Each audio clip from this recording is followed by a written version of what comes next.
What's up, guys? Barry Gaming here, back with some more Idle Heroes, and today we're going to be going over a little bit of tips for the Fantasy Factory event. It just came out last night. There's some confusion, there's some cool little things that they don't really document that well. Like, for one, you can actually convert your Honey Stars into Aurora Stars, I believe that's what they're called, and save them up for future events. So that might be the best path to go. Even though you don't get them one for one, it might be better saving them in the long run for a pay-to-win artifact, because yes, there's a way to get a pay-to-win artifact completely free. But yes, it's going to take multiple months. But hey, if we're free to play, we're used to saving anyway. Plus, there's a couple things that you might not see right away, and there's things that save from event to event as well. So hopefully you guys enjoy this one. Let's jump right into it. We haven't made too many mistakes just yet. Let's get going.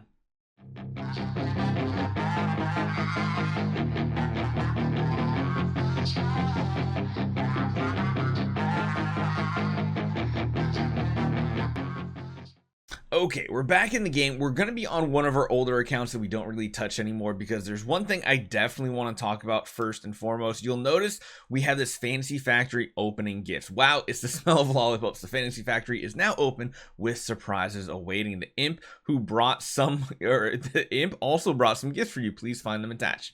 I believe this is a one-time thing only. I talked to the community managers. They really don't know if this is going to come back again. You will, however, get the daily reward of 5 of them, but I think what they're doing this time is, because you're going to get 35 total throughout the week, they just want to give you the 35 right away so you have a good idea of how the event's going to go, and then you get an additional 30 throughout the week this time only. I believe, again, this is what they think too, the community managers. They didn't get clarification quite yet from the developers. This 30 is just here for the first event. Same with the 10 profit orbs, so claim them out, get a little extra loot. But what the nice thing is with this is we'll be able to tell exactly what a free-to-play account can get. But again, you have to wait till the last day of the event. Now, when you jump in over here, you'll notice there's a Lollipop Factory event as well. There's two important things with this. Number one is, by purchasing this, you get double the Honey Stars in the event, not double the rewards or anything. So the Honey Stars are what you use in the Fantasy Factory to claim rewards. But it's not the same as Imp's Adventure or Sky Labyrinth. If you are going to buy this, where you're literally getting double rewards, you're not technically getting double rewards. You're getting double the currency, which doesn't quite equate to double the reward. So it's not as good, but the Lollipop privilege is interesting, because if you're really not great at puzzles, this is gonna save your life. So if you are a spender out there, I think this part of it is probably worthwhile. The Lollipop privilege definitely feels like something that I might want, just because, oh, this event, if you don't place the pieces right and you don't plan out, if you're not great at like the Candy Crush games or anything like that, this is more like a puzzle piece game than it is a Candy Crush. It's not like a match 3 or anything. There's a lot of RNG involved too, because when you come into the event here, hit that go button, you can actually see in the information button up here all the different patterns. So these are called dream patterns. All these patterns here have a total of 4 blocks. You have a 20% chance to get one that has 6 blocks. So what I highly recommend to all you guys is try to remember what all these pieces kind of look like. You can constantly reference it here, because ultimately your goal here is to make sure that you anticipate what your future pieces are. When you place something, you don't want to place something that is going to then cause an issue. Let me just claim these out real quick so we can show it to you. So when you have enough of these lollipops ready to go, you'll get a shape, and what you have to do is you have to drag them onto the map. Now you can see here, you can drag it and have it not claim something. That's perfectly fine. What you don't want to do is something like this, where you're going to be left with these 2 pieces forever that aren't usable. You want to put it in a spot that can still be used up by some other pattern. And again, if you're ever wondering what patterns you can get, you can come down here. So, as long as you do this, technically you'd be wasting a spot still, because the only thing that would be able to claim it would be one of these down the bottom, which is 6, and this is only 5. So you really want to take the time and figure out where to place these pieces for maximum benefit. Again, once you do that, you'll notice you have 34. You use it, you claim it. It just uses 1 lollipop per dream pattern. It's not like you need 1 lollipop per spot. It's 1 lollipop per dream pattern. So again, you want to try to find spots that are going to be a little more optimal for what you're going to claim out. This would, again, it really comes down to just learning the puzzle pieces, because even if I were to put this right here, I mean, you can see it puts it in a weird spot. Now there's just this shape down here, and then you look, you're like, well, I guess that shape works, right? Right? No, it actually doesn't work. So you see what I mean? You have to kind of like, you kind of have to learn exactly what's going on here, because right here, if you put it here, you're gonna miss out on a piece. So yeah, you got to really pay attention, figure it out. Probably something like that is one of the only places you want to throw this. The one thing a lot of people have not realized is you can rotate this pattern, but it's only like 1 rotate. It's not like you can flip it sideways or anything like that. It's just straight up or straight down. So you can do something like this, claim that spot out. It's something I noticed a lot of people completely ignoring with this event, is the fact that this can rotate. So this piece can literally rotate all the way around. You don't have to just find a spot here to use it. You can flip it sideways. You can put it here. That way the next one can be used here. You see what I mean? It's like, you gotta know about the flipping. Flipping is something people probably have missed the most out of this whole event. Now, the quick clear, of course, that's the button that's going to be locked behind specific paywall things. There's the exchange store behind my face, and then there's also this 9 jigsaw to unlock. So this item right here, you are going to get 1 jigsaw pattern essentially for every level you clear out. So let me finish this first one real quick. I'll be right back. So I did a couple improper moves because I just wanted to get it done fast. When you finish this last one here, you'll notice you get the honey stars for clearing the stage, and you get 1 of those jigsaw puzzles. So if you do this like very smartly, you can get a lot of progress. And I've been told if you do manage to complete the jigsaw puzzle as well, you get something crazy like 200 something ish, I believe. Let's check out the info here. I think it talks about the jigsaw in 3 and 4. So you'll get extra honey stars and jigsaw and a jigsaw pattern after clearing all the little heroes on a stage. You will proceed to the jigsaw stage automatically when you have the 9 received. You will drag jigsaw patterns to fill out the blank pattern, which will be generated randomly. You will be awarded honey stars based on the number of little heroes filled upon confirmation.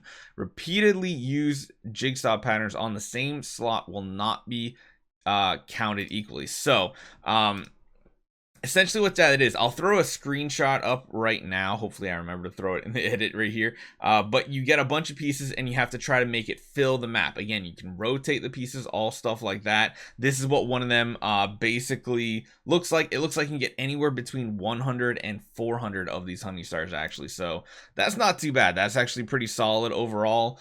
But the last part we really need to talk about, everything else is in the rules pretty easily here. Number 5 we can talk about real quick as well though, because that's kind of important, is in the exchange store both honey stars and aurora stars can be used to exchange for items. Honey star is prior to the aurora star to be consumed, so it'll use any honey stars first, and then you can also exchange honey stars for aurora stars. Unused honey stars will be cleared after the event. However, aurora stars will not be cleared, and you can keep them for future events. And number 6 here, unused jigsaw patterns will be retained in the fantasy factory and can be used in the next session. Whew, okay, so the exchange store, that's behind me. That's the last thing we need to talk about. Now, you'll see the aurora stars, you'll see the honey stars. That's the difference here, is these are only good for this event. If you do purchase these, you can pile them up for future events. Now, oh, wrong spot. Now, what I want to talk about here is these over here, these purchases on this row. In order to move on to another row, you do have to make 2 purchases in the previous tier, not previous layers. So how this says purchase 2 more to unlock in the previous level, it doesn't mean level 1, it means only level 2. Now, you'll notice it takes 40 of these honey stars to unlock 10 of these permanent. So you get 1/4 of the stars. But if you do this, these stay here forever, and you can keep doing that until you can make it all the way to 800 stars. Now that's going to be pretty crazy. Let me finish out this event. I want to see how many stars we end up with doing it semi-optimally, not that great, and then we'll come back. One thing to note as well, you can spend up to 7,000 gems per event to get 35 additional hits. So yeah, if you guys want to know, it's 200 per. Expensive, but it might be worth it to invest gems now for a pay-to-win artifact later. So it's safe to say I'm not the best at this game, but kind of like I feel like a fair way is we got through 5 levels. I'm sure if you're like expert mapping this out, you might even be able to double this and get up to 10, because at the end I think I've wasted probably like at the end of every one of these I've had like 4 pieces just randomly assorted. So if you're better at this, I mean, that's a lot. 4 pieces is a ton per map. If for 5 maps, I mean, that's at least a couple more maps possibly, or stories, I should say. So I ended up with 4 of these. These 4 will carry over to the next event, so don't worry. You'll probably come back to this in a month or 2, and you're like, oh yeah, I finally get a Jigsaw pattern. Now what do? We ended up with about 364. Granted, we already spent, what? 20, so about 400-ish. If we want to use 400, that would be great because it would only take 2 events to do this, but you only get 1/4 of the value if you buy these stars. So let's just show you what that looks like. We buy that over there. We buy like Celestial Island resources. We keep buying this over here, and we buy this one. So that's kind of wasting some resources on this event. Granted, this time we'll get a few more. Normally you won't, but that means you would come away with about 50 of these every event. That's a long time to get down to a pay-to-win artifact just so. I don't know if that's worthwhile. However, you should be able to get to, with good playing, the 9-star puppet chest with some luck, because we just spent like an extra 100 there. I think in total you need like 20 plus 70, so that's not too bad. 20 plus 70, 90. Another 90 for the 2 cheapest ones is 180, and that puts you at what, 425. That's definitely achievable every single event. So what you probably want to do is go for this, but you know, if you want to come away with the event with like 50 of these and save up literally, how many months is that? Oh my god, that's like 16 months. That's not good. Granted, you will be getting a huge influx from the Jigsaw puzzles, anywhere between 100 and 400. So let's just say you get about 400 during this event. You get 400 on the bonus event. That would mean it would still take like, what, 8 months to save up 400 of these? Oof. That's a little rough. So yeah, this one's definitely easy to get. Or of course the 5-star hero chest. This has like every non-light and dark hero in it, which is solid too. So let me know what you think. 7,000 gems is pretty steep though. If you don't do the 7,000 gems, you're probably just getting a few things down here. Maybe the puppet. But yeah, let me know what you guys think. It's an interesting event. It's better than I was expecting, to be honest. I don't know how reliable it is for us to get a 5-star hero a month, but I feel like it shouldn't be too bad. Maybe like every other month, but again, that's also spending gems. It's almost double the gems. I don't know. I haven't really rendered my judgment just yet, but hopefully these tips help you guys out. Don't make those mistakes. If you didn't wait for this video and you made a bunch of mistakes, didn't realize you can turn the pieces or anything, because, you know, when you do stuff like this, you completely, like, your eyes can glaze over and not notice like the rotate button or something like that. So hopefully you guys enjoy this, and let me know what you guys think, and I'll see you guys next time.